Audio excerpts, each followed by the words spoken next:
দেখ ভাই, আমি কত বড় একটা মাছ এনেছি, দিলাম তোর দিকে। এই এরকম করে কেউ মাছটাকে ছুঁড়ে ফেলে দেয়? দেখছিস না আমি ভুঁড়ি পরিষ্কার করছি। মাছটা এমনিতে বড় সড়ো, আজকে তুই সুন্দর করে রান্না করবি। হ্যাঁ সে না হয় করতাম, তা এরকম করে দেওয়ার কি আছে? বা এই ভুঁড়িটা দিয়ে কি সুন্দর গন্ধ বেরোচ্ছে। এই ভুঁড়িটা না হয় আজকে আমি রান্না করব।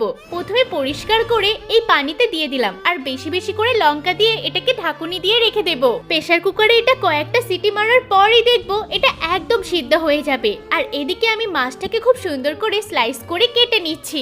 আজকে মাছের রেসিপিটা একটু অন্যরকম ভাবে করব। স্লাইস করা মাছগুলো কাটা হয়ে গেছে, আর মাছের মাথাগুলো আলাদা করে নিয়েছি। প্রথমে গরম তেলে মশলা দিয়ে দিলাম, তারপর ভালো করে নাড়াচাড়া করে বেশ খানিকটা পানি দিয়ে দিলাম। পানিটা ফুটে উঠলে আমি মাছগুলো অল্প অল্প করে দিয়ে দেব। আরে বাহ, ভুঁড়িটা কি সুন্দর গন্ধ বেরোচ্ছে, আর একদম সিদ্ধ হয়ে গেছে।